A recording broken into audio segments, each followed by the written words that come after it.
अगर मन में लगन हो, अपनी मेहनत से आगे बढ़ने की एक ठसक हो, एक कसक हो, तो बड़ी सी बड़ी मुश्किलात को भी इंसान पीछे करते हुए आगे बढ़ता ही जाता है। ऐसे मुकाम तक के वो पहुंचता है जहां बहुत कम ही लोग आ पाते हैं। हमारे साथ इस वक्त मौजूद हैं कांकेर के कलेक्टर श्री नीलेश महादेव क्षीरसागर जी।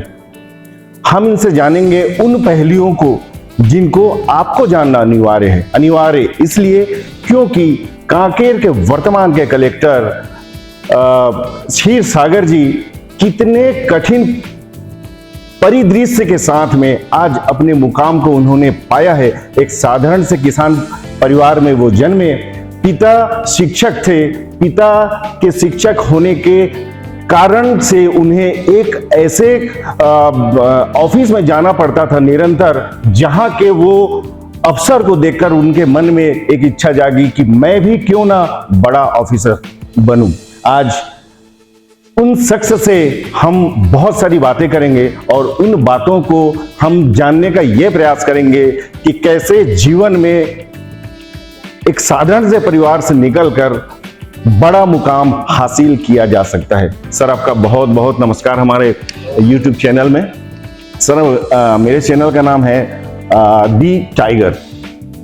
यह चैनल जो है अफसरों के प्रेरणादायी उन पलों को सामने लाने का प्रयास करेगा और मैंने अपने कार्यक्रम का नाम दिया है ऑफिसर्स। तो मैं तमाम जिले के बाहर के जिनसे मुलाकात में कर पाऊंगा उनसे मैं मिलने की इच्छा रखता हूं, उनकी बातों को सामने लाने का मेरा प्रयास है। तो सर, सबसे पहला मेरा क्वेश्चन आपसे ये है कि आप एक साधारण किसान परिवार से डीएम की कुर्सी तक के पहुंचे, समस्याएं तो बहुत सारी आई होंगी, आपने क्या क्या किया और कभी कोई ऐसी परेशानी आई जिसको आपने कैसे करके उसको उस समस्याओं से निकलकर समाधान पाया और फिर आज इस मुकाम पे पहुंचे, बताएंगे। इसमें खास तौर पे जो यूपीएससी की जो यूनियन पब्लिक सर्विस की एग्ज़ाम है वो काफ़ी कठिन तो मानी जाती है और बहुत सारे एस्पिरेंट्स भी लोग भी ये एग्ज़ाम देते हैं। तो इसमें जब स्टार्ट में जब मैं तैयारी करना चालू करने के पहले ही जब सुनता था इसके बारे में तो ये अपने से नहीं हो पाएगा या इस तरह का लगता था और बहुत मुश्किल सी कठिन एग्ज़ाम है, संपन्न परिवार के लोग ही इस तरह की एग्ज़ाम देते ऐसे कहाँ पे लगता था। तो मुझे लगता है कि जब मैं ग्रेजुएशन के समाप्ति की ओर पे था तब मन में एक ऐसा थोड़ा, जैसे आपने बताया कि मैं जिला पंचायत जाया करता था और बहुत सारे पिताजी के जो भी कुछ दस्तावेज कागज वहाँ देने रहते थे, लेटर्स देने रहते थे, तो आना जाना होता था और बहुत बार कभी कभी काम हो जाता था, कभी नहीं हो पाता था। तब पता चला कि जो वहाँ के चीफ एग्जीक्यूटिव ऑफिसर है, सीईओ, जिसको मुख्य कार्यकारी अधिकारी बोलते हैं, वहाँ पे वो एक संघ लोकसेवा आयोग से पास हुए अधिकारी रहते हैं और वो एग्जाम देना रहता है। तो जब मैं जैसे बता रहा था कि जब मेरा ग्रेजुएशन समाप्ति की ओर था तब मैंने सोचा कि बहुत बार हम एक डरते रहते हैं कि ये एग्जाम है, ये परीक्षा है या ये चीज़ मैं कर नहीं पाऊंगा।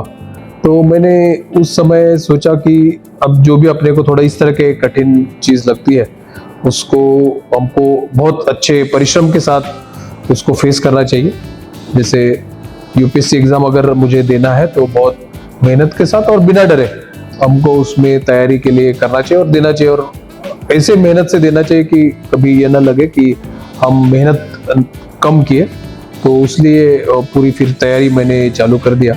तो उस समय फिर अंग्रेजी का एक डर मेरे भी मन में था कि ये चीज सबके होती है। मैं भी हालांकि पुणे में पढ़ा, वहाँ थोड़ा मिक्स एजुकेशन रहता था, लेकिन अंग्रेजी का एक डर था। तो मैं उस समय तय किया कि मैं जो संघ लोग यूपीएससी की एग्जाम जो है अंग्रेजी में ही दूंगा, यानी जो भी मेरा पढ़ाई भी पूरे इंग्लिश बुक से पढ़ना पड़ता ही है, लेकिन जो लिखूंगा उसको भी इंग्लिश में ही लिखूंगा, क्योंकि क्यों अपन डरे चीज़ों को।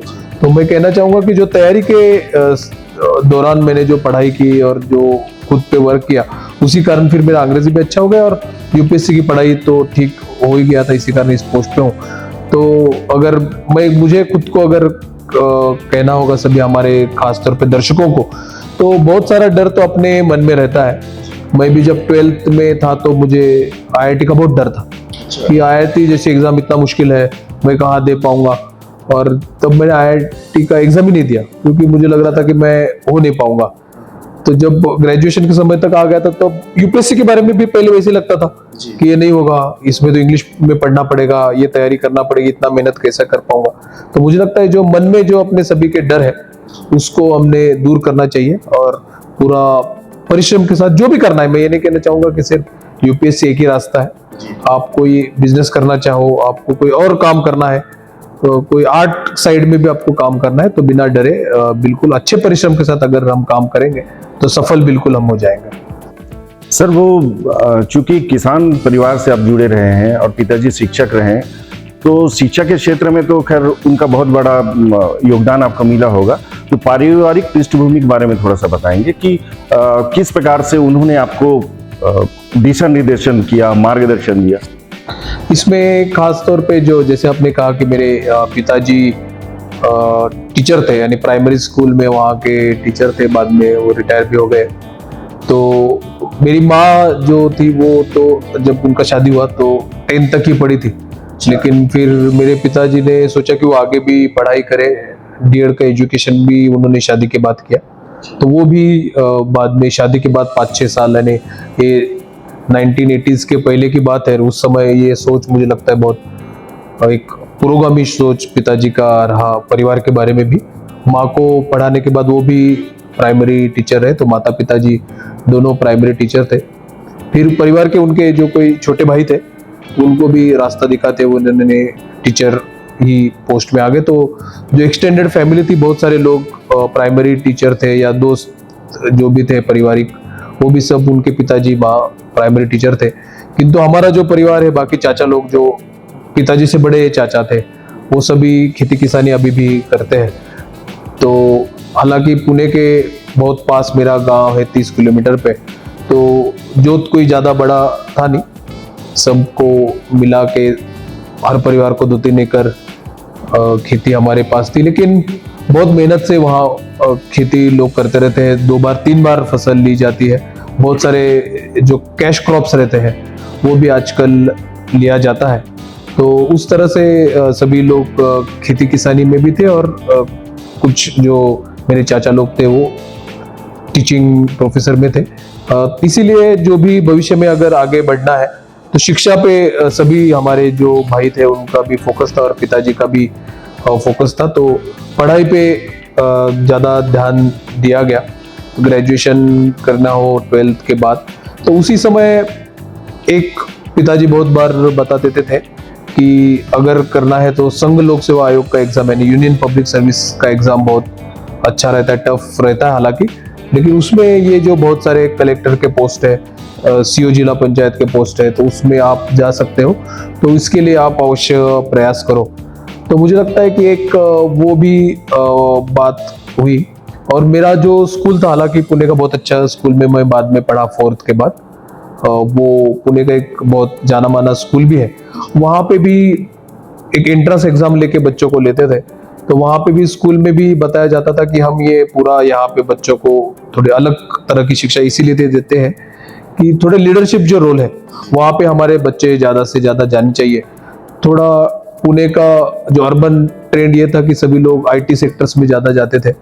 तो स्कूल में बताया जाता था कि कुछ लोग, हालांकि ये यूपीएससी को थोड़ा टफ एग्जाम रहती है और बाद में जो आप सर्विस करोगे उसमें भी बड़ा टफ काम भी रहेगा, लेकिन कुछ लोगों ने तो कम से कम इस सेवा में, शासकीय सेवा में, स्कूल का भी एक था। तो मुझे लगता है सब मिला के मुझे जब ग्रेजुएशन तक मैं आया था, हालांकि मैं जब ग्रेजुएशन में मुझे एमबीबीएस में प्राइवेट कॉलेज मिल रहे थे, लेकिन मेरा उस समय का सोच था कि मैं प्राइवेट कॉलेज में नहीं पढ़ूंगा। बहुत अच्छे प्राइवेट कॉलेज पुणे या पुणे के आसपास थे, लेकिन मुझे गवर्नमेंट जो एमबीबीएस का कॉलेज नहीं मिल रहा था। तो फिर गवर्नमेंट बीएमएस कॉलेज से मैंने मेरा bachelor in Ayurvedic medicine and surgery किया था। तो उसके बाद जब ग्रेजुएशन के समाप्ति के और 3रे साल में फिर मैंने सोचा कि अब मुझे, क्योंकि आपने तो अभी जाना है कि मुझे तय हुआ था कि यूनियन पब्लिक सर्विस कमीशन के एग्जाम देना है, तो मैंने फिर तैयारी उसमें चालू की। किंतु फिर थोड़ा विषय तो रहता ही है, तो उस समय महाराष्ट्र पब्लिक सर्विस कमीशन का भी एक सिलेबस थोड़ा चेंज हुआ था, यूपीएससी जैसे हुआ था। तो मैंने पहले महाराष्ट्र पब्लिक सर्विस कमीशन का एग्जाम भी दिया था। उसमें मैं फर्स्ट अटेम्प्ट में मेरा 4th रैंक आ गया था और मैं वहाँ पे डिप्टी कलेक्टर के रूप में पदस्थ भी हुआ, 1 साल काम किया था। किंतु मेरे पहले से ही प्लानिंग था कि मुझे यूपीएससी देना है और आईएएस के लिए तैयारी करना है, तो मेरा तैयारी निरंतर चालू रखा। तो मुझे लगता है कि जो खेती किसानी और जो शिक्षा क्षेत्र में लोग थे, निम्न मध्यम परिवर्ग से मैं बिलोंग करता, तो एक संघर्ष हमेशा रहता ही है।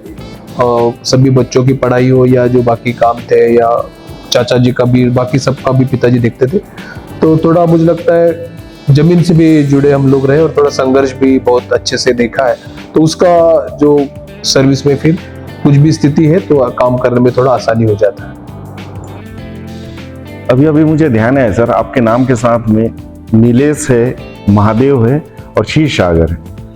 नीलेश का मतलब भगवान विष्णु को कहा जाता है और महादेव जी भगवान शंकर जी को कहा जाता है, शिव जी को कहा जाता है। क्षीर सागर जो है वो समुद्र मंथन से जुड़ा हुआ है। तो ये तीनों नाम जो है पौराणिक या फिर आध्यात्मिक रूप से जुड़ा हुआ है। तो क्या धर्म का भी प्रभाव आपके घर में बहुत ज्यादा रहा है?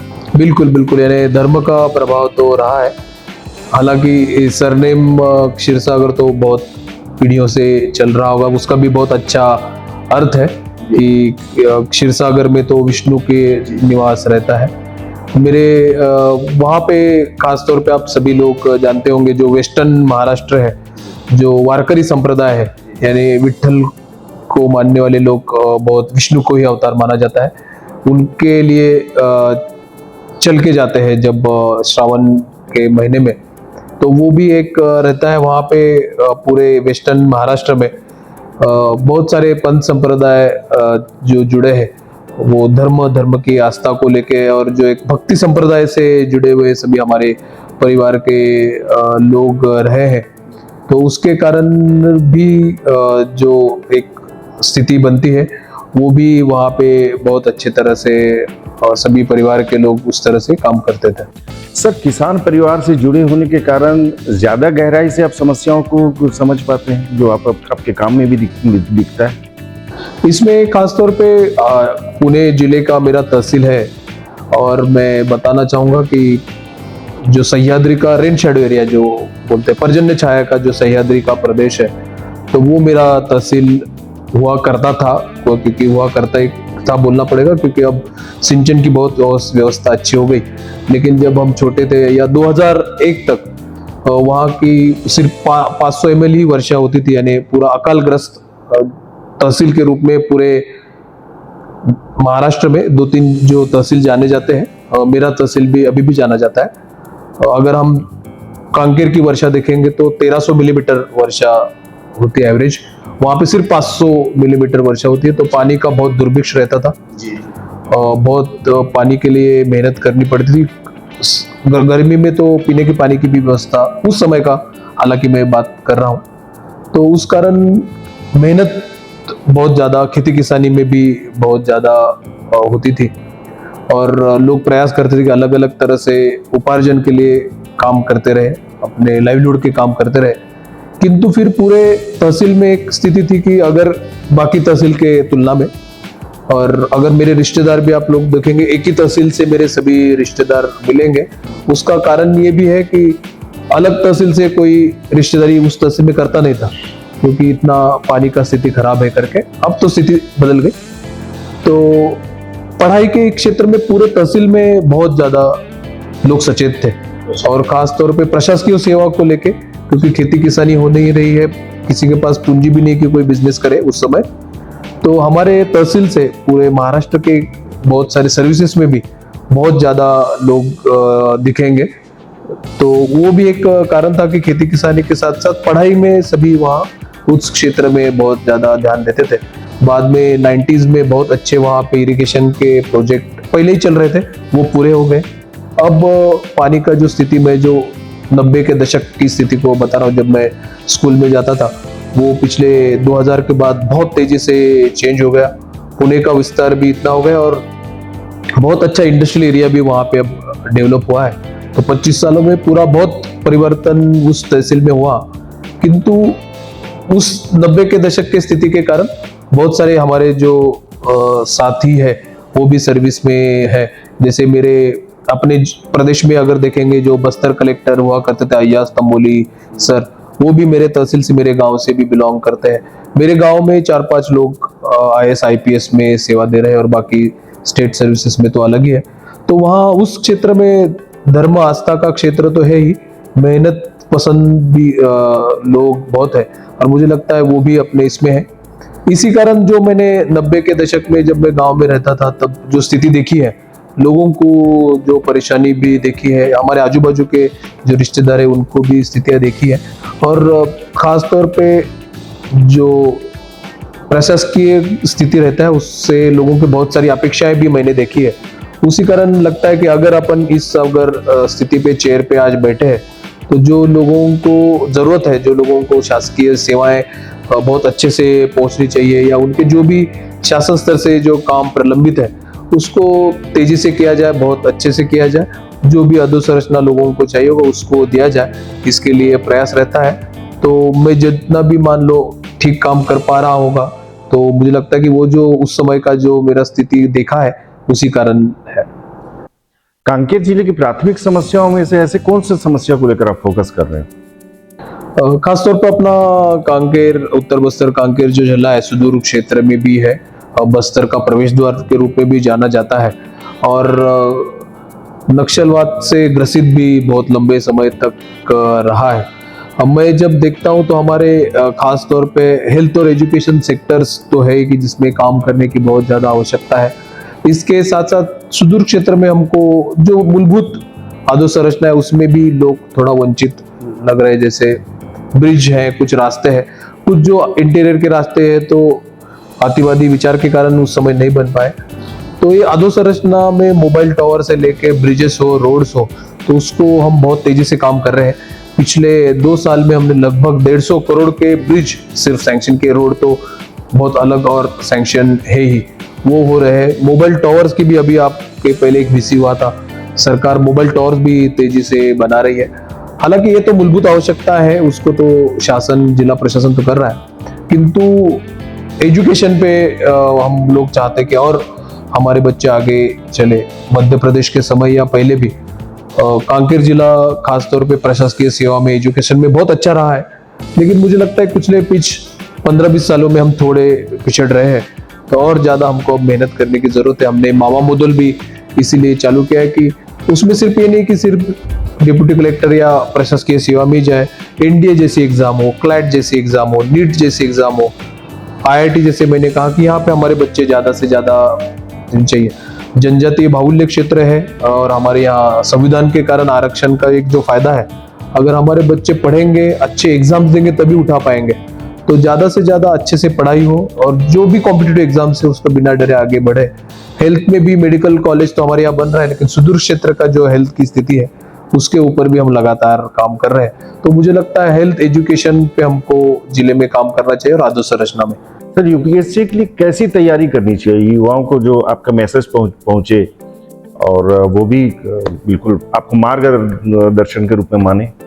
खासतौर पे यूनियन पब्लिक सर्विस कमीशन के जो भी एग्जाम रहते हैं, मैं सभी को कहना चाहूंगा कि ये पूरा करंट इवेंट ओरिएंटेड पढ़ाई रहता है। यानी मैं भी अभी मुझे फिर से एग्जाम देने कहेंगे तो ऐसा नहीं कि मैं उसको तत्काल दे पाऊंगा, क्योंकि नए क्षेत्र में, टेक्नोलॉजी के क्षेत्र में कोई भी सवाल ऐसा नहीं आएगा कि जिसमें बहुत पुराना है, उसमें आज के इसमें क्या चल रहा है। अगर हम इंटरनेशनल रिलेशंस देखें, साइंस टेक्नोलॉजी देखें, इकोनॉमिक्स की स्थिति के बारे में देखें, या जो भी अभी जो निरंतर चल रहा है उस तरह के एग्जाम्स रहते हैं, तो आपको करंट इवेंट यानी न्यूज़ को बहुत ज़्यादा ध्यान देना चाहिए, न्यूज़पेपर पढ़ना चाहिए, न्यूज़ सुनना चाहिए, और आजू बाजू में जो भी चल रहा है उसमें साइंस के भी होंगे विषय। जैसे आज ही देखे होंगे कि अग्नि 2 का रेलवे के इससे प्रक्षेपण हो गया, बहुत बड़ा एक अचीवमेंट DRDO द्वारा किया है। तो उसके बारे में फिर पूछा जाता है कि कौन से देश इस तरह का कैपेबिलिटी रहते हैं, अग्नि 4 क्या है।